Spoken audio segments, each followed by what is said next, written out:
Kasi nga mambubudol. Malakas tama, laging nakangiwi, kala mo nakatira ng katol. Mukhang tanga, weak leader, miski sarili niya di niya kayang ipagtanggol. Sinungaling, dalawang dila sa kabulol. Tapos magtatanong ka pa ng why? Iisa-isahin ko sa'yo ha.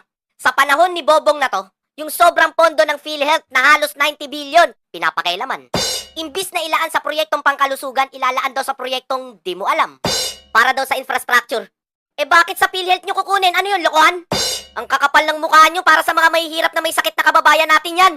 Pati pondo ng PhilHealth pinapakailaman, mga walang kabusugan. Di pa kayo mabilaukan. Ang laki pa ng bayarin. Bakit siya ilalaan sa infrastructure? Bakit sa PhilHealth kukunin?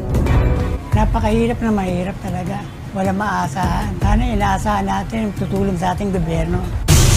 Kawawa talaga mga Pilipino. Tapos yung contribution ng PhilHealth, in-increase pa ng 5% ng mga damuho. Kada buwan, nagbabayad yung premium member ng 500 pesos na kinakaltas kada sweldo. Trabaho ka ng trabaho, kaltas sila ng kaltas, ang baba pa ng sweldo. By 2025, dapat po na i-increase natin to 5%. Sira ulo, paano yung sweldo? Kung mag-i-increase kayo sa contribution, mag-increase din kayo sa sweldo, saka sa benepisyo. Increase kayo ng increase, ang baba na sweldo, ang taas pa ng bilihin, kakarampot na lang matitira sa mga nagtatrabaho. Tapos sasabihin nyo, mahal nyo yung Pilipino? Ang mahal nyo lang yung bulsa nyo. Ang mayaman pagka nagkasakit, dadalhin sa ibang bansa. Ang mahirap pagka nagkasakit, dadalhin ka lang sa kama. Bahala ka kung mabuhay ka pa. Sa presyo pa lang ng bill ng ospital, matutuluyan ka na. Imbis na tulong yung ibigay, perwisyo. Imbis na mahihirap, putek, mga buhaya yung mga nagbibenepisyo.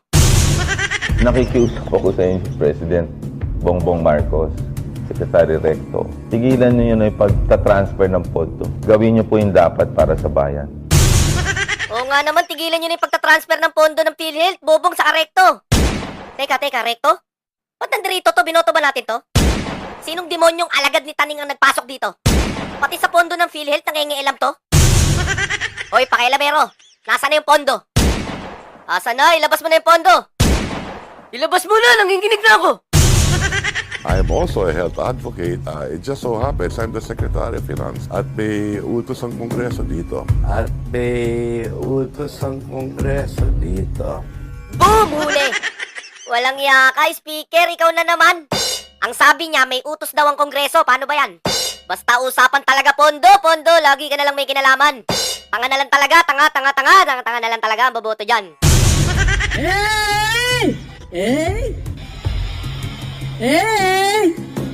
Ang galing mo, Andoy.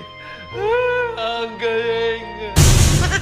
Ang galing mo talaga, Budoy. Kung ano man yan sinesenyas mo, ikaw lang ang nakakaintindi.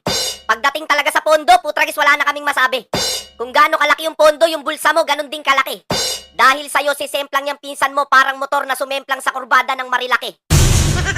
Tignan mo ha, kinuha yung 90 billion sa PhilHealth, tapos uutang sa World Bank, ang galing. Uutang sa World Bank para daw sa health system. Ulitin ko ha, kinuha yung 90 billion sa PhilHealth, tapos uutang sa World Bank, ang galing. Uutang sa World Bank para daw sa health system. Magkano? Sa dollars, 509.24 million. Kung sa peso naman, 28.7 billion.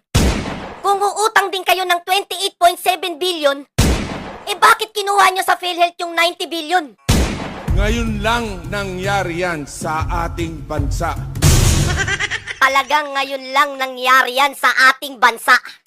Yung ekstrang pondo ng PhilHealth, saan na napunta? Tanong mo, baka diretso sa bulsa.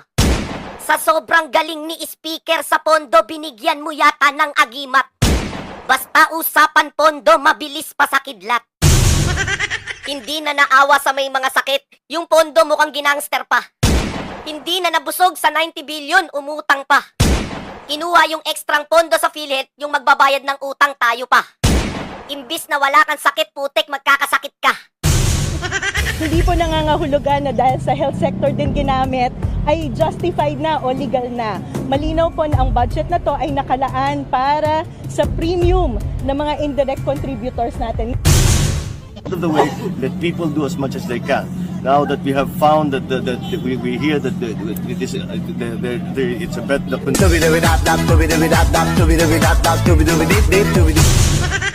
Kita nyo? Bilyon na pinag-uusapan partida, wala pang project yan. Kasi hindi sila nakafocus sa project, sa budget lang. Paano pa kaya kung may project yan? Sa sobrang tanga niyan, yung flood control sa barko nagbanggaan. Nasira pa yung flood control natin dahil binangga ng barko. Kita nyo? Binangga ng barko yung flood control. Ay, hindi pala binangga ng flood control yung barko. Binangga ng barko, basta may nagbanggaan. Hindi lang klaro, pero bahala na kayong umintindi dyan.